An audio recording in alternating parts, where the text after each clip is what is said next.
మీ అబ్బాయి కిచెన్లో హెల్ప్ చేస్తాడా? అయ్యో వదిన, ఏం చెప్పమంటావు? వాడు పొద్దు నుంచి రాత్రి దాకా ఎంత కష్టపడి వస్తాడు ఆఫీస్లో, ఇంకా ఇంటికి వచ్చి ఏం చేస్తాడు? అసలు ఎంత ప్రెషర్ ఉంటుందో వాడికి. కోడలు కూడా ఉద్యోగం చేస్తుందిగా. చేస్తుందిలే జాబు. ఏముంది, కూర్చుని చేసే జాబేగా, కూర్చుంటే జీతం ఇస్తారు. ఏంటి బాబన్నా, ఇంకోసారి అన్న. మీ అబ్బాయి జీతం కంటే మీ కోడల జీతమే ఎక్కువ అంటగా. అయినా జీతంలో ఏముందిలే వదిన, నా కొడుకుది పెద్ద కంపెనీలో పెద్ద పోస్టు. ఎంత రెస్పెక్ట్ ఉంటుందో తెలుసా?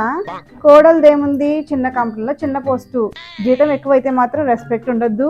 మీ కోడలు చాలా మంచిది వదిన. అవును వదిన, ఏ మాటకు ఆ మాట చెప్పాలి. నా కొడుకు అంత మంచివాడైనప్పుడు కోడలు ఎలాంటిదైనా మంచితనాన్ని నటించాలి కదా మరి. మీ కోడలు కొత్త ఫ్లాట్ కొన్నదంటగా. అవును వదిన, అంతా దేవుడిదయ్యా.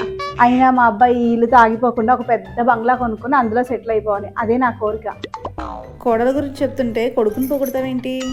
కోడలే అయితే ఏంటి, నా కొడుకు రాతలో అంత అదృష్టం ఉంది కాబట్టి కొనగలిగింది, లేకపోతే ఎలా కొంటుంది?